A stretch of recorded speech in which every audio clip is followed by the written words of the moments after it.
Hippo Balls Week 9 coming to you live from the Hippo Den. It is Hippo himself. I am super duper hungover, but I'm going to try to bring the energy today because fuck it. Slept terrible, had Taco Bell in bed last night and this morning. I've shit a ton, but who's back? Who's dead? And who's not back? Who's not dead? Let's start with that. Who's back? The FSU Seminoles. FSU Seminoles won 45-3 last night in a trouncing. Tally was on fire last night. We're back. Norvell's the man. Travis is a Heisman candidate. I'll get into who's dead later, but of course the Miami Hurricanes looked completely awful last night. Who is also back? Nima.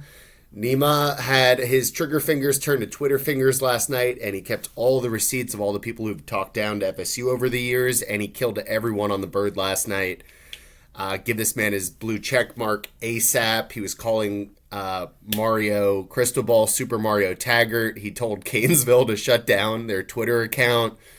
Killing everybody on Twitter last night. Incredible follow at Toad Nima.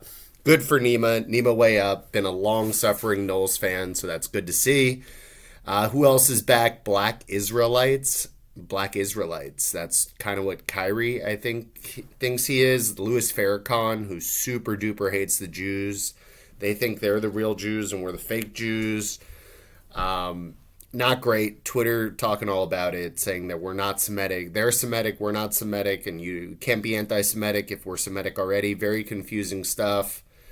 Brian Kelly. Brian Kelly's back. We all prayed on his downfall after Notre Dame. Everyone called him a bum. LSU beat Bama yesterday, going for two. Jason Taylor's son caught the 2-point conversion right in Saban's eye, so that's good. Brian Kelly looks like he's kind of back. I still think he's a huge bozo, but he's back. The flu is back.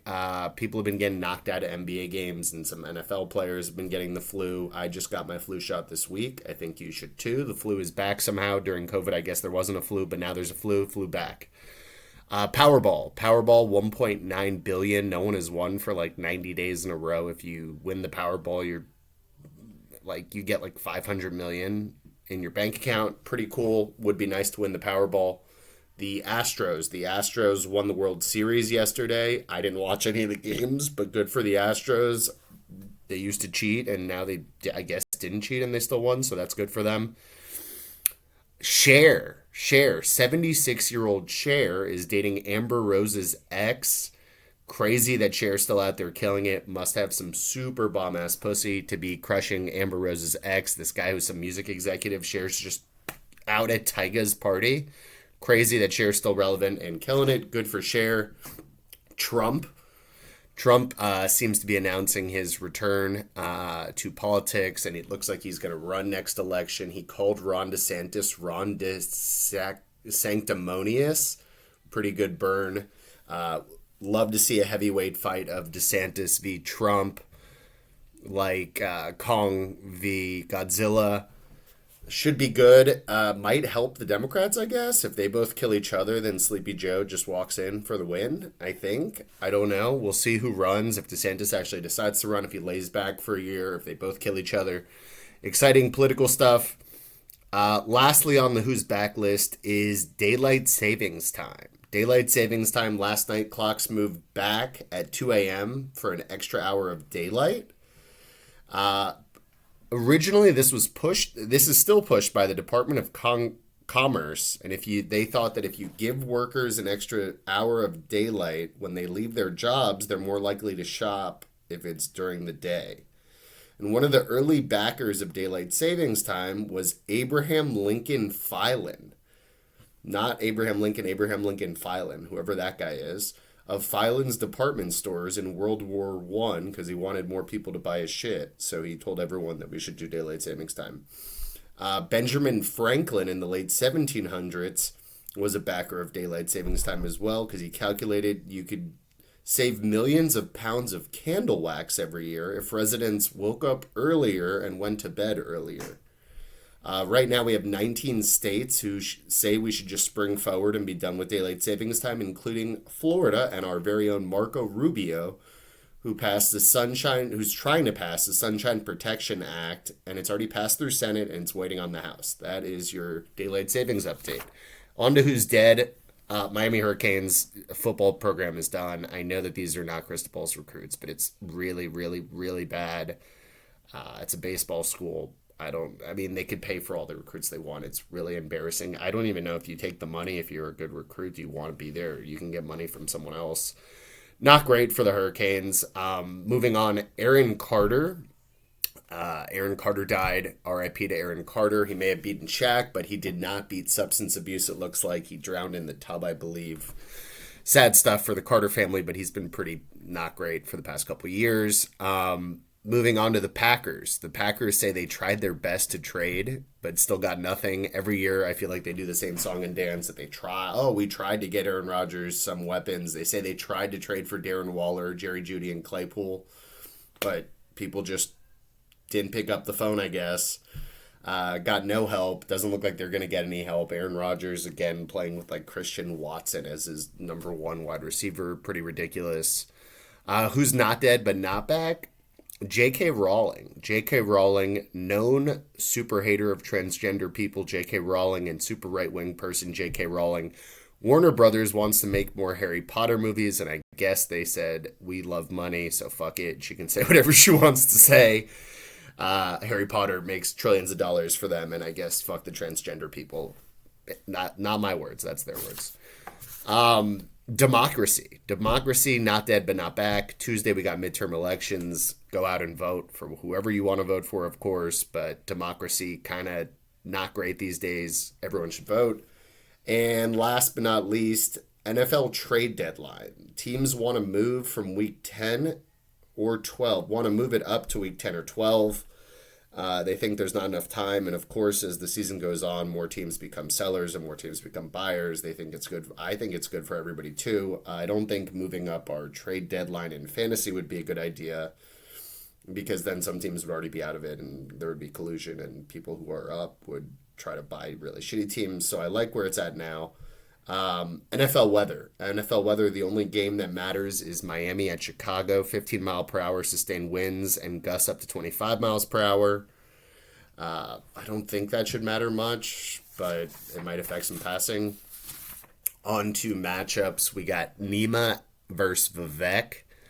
Nima projected 131. Vivek projected 97 or 99. I can't read that. Vivek has no Debo. He's starting both Bears running backs. I actually don't hate Herbert this week, but still. Nima's starting Heineke. Don't love that, but Eckler's going to be great. Diggs is in a tough matchup too, but I mean, you're projected to win by 30. You're going to win. Nima with the win there. Tim v. Ben.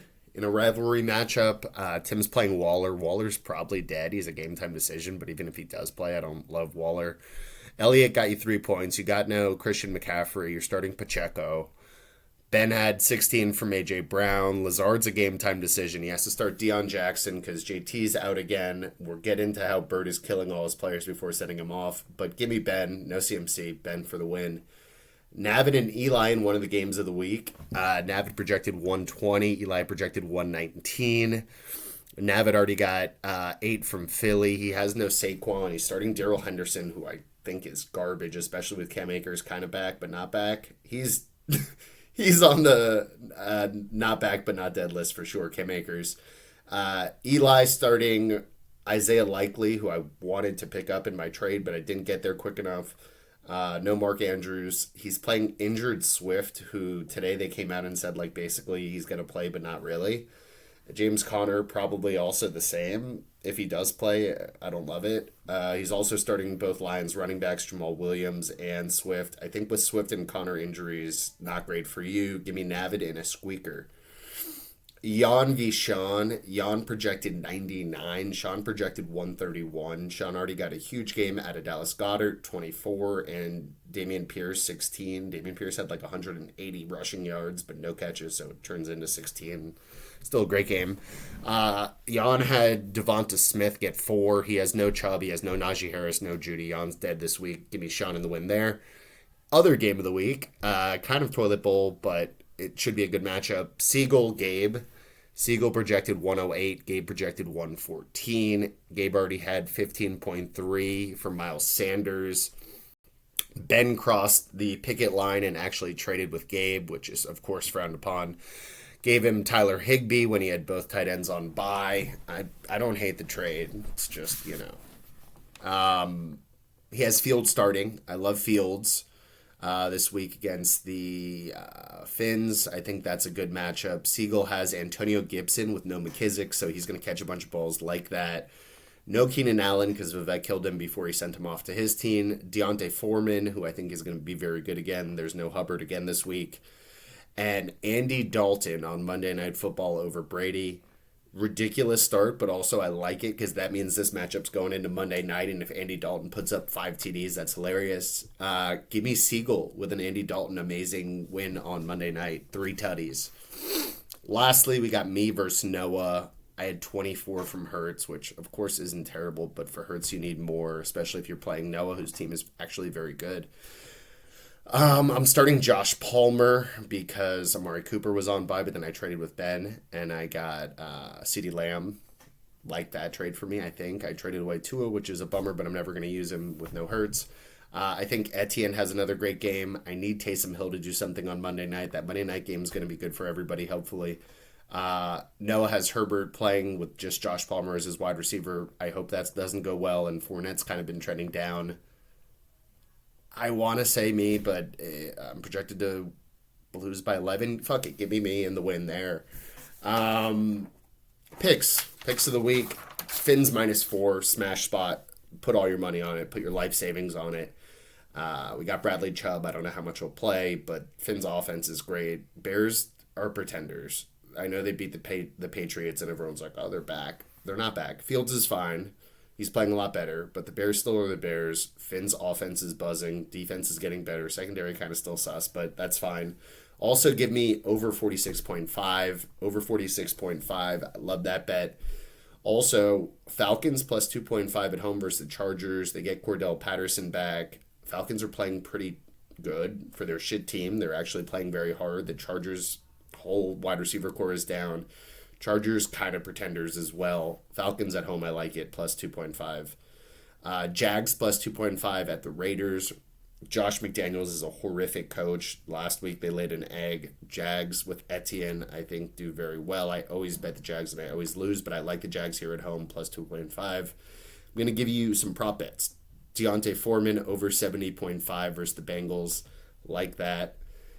Tua over 263 versus the Bears, like that. And Etienne over 80.5 rushing yards versus the Raiders, like that. Even though the Raiders have the highest catch rate for running backs, I think he does everything. It's going to be great.